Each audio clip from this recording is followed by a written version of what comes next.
Hello and welcome, all friends and devotees of yoga, meditation, and Buddhist studies.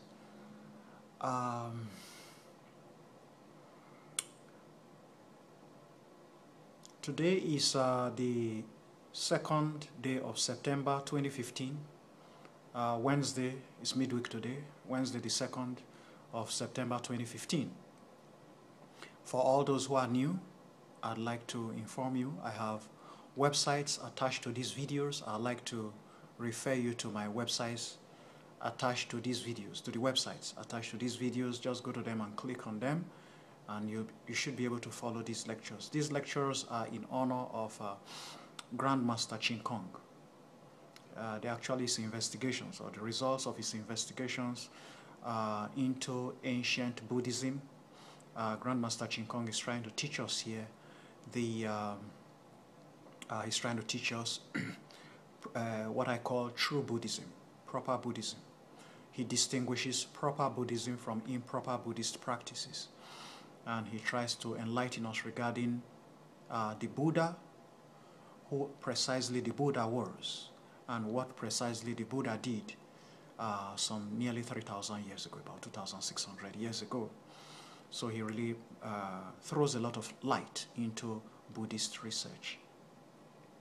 So if you are with us, if you are already on these pages, you just go straight to the websites attached to these videos, and you should be able to click on to understand Buddhism. To understand Buddhism, just you find the link, you click on it, and we are reading from page 16. We should be proceeding from page 16. So I'll go ahead and establish these lectures to you, and feel free, if you have any comments, if you have any questions, just let me know. My email address is c.aburime, c.aburime @hotmail.com, or Christopher Aburime at Color College @hotmail.com. My name is Dr. Christopher Aburime. So my email is colorcollege @hotmail.com or c.aburime @hotmail.com. If you've been watching other previous videos that I have done, you should be pretty familiar with these email addresses by this time. So I'll proceed reading from page 16, ending of page 16.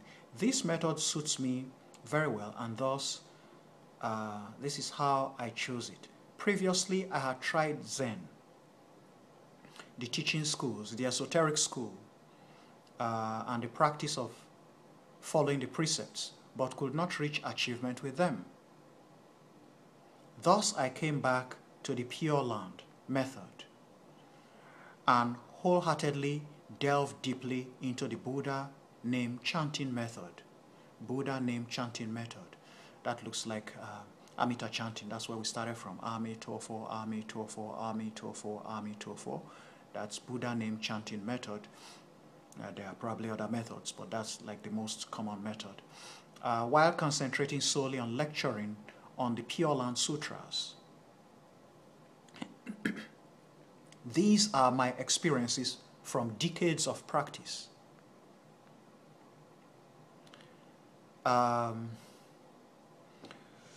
We'll proceed on chapter 3, Symbolism and the Arts. After we understand clearly the goal of the Buddha's teachings, we will view the sutras differently. These sutras are one of the world's largest literary collections. One of the world's largest literary collections. I believe that when considering the range of all academia, none of them surpass Buddhism. To obtain the benefits from this vast collection, it is necessary for us to know and understand the essence of its content, which is the true reality of all Dharma, the true reality of life and the universe. Life refers to ourselves. Life refers to ourselves. Universe refers to the living environment that surrounds us. Universe refers to the living environment that surrounds us. It would be incorrect to treat Buddhism as an abstract and obscure learning that had nothing to do with our daily lives. Every word in the sutra closely relates to our daily living. Furthermore, it is definitely not superstition. How and where do we start? For convenience, the perfection in the methods of the Buddha's teaching uses a high level of creativity. Buddhism of 2,000 years ago had already taken an artistic path. For example, all the Buddha's names and sculptures represent our virtuous nature, innate qualities of wisdom, virtuous abilities, and artistic talents. All of the Bodhisattva's names and forms represent our cultivation of virtue. They instruct us how to apply the teachings in our daily lives to bring out our virtuous nature so that we may receive Buddhism's benefits. I'd like to stop there at this point. Folks, you should reflect on these teachings and contemplate and meditate upon them. If you have any comments, let me know. If you have any questions, let me know. I'll be right back.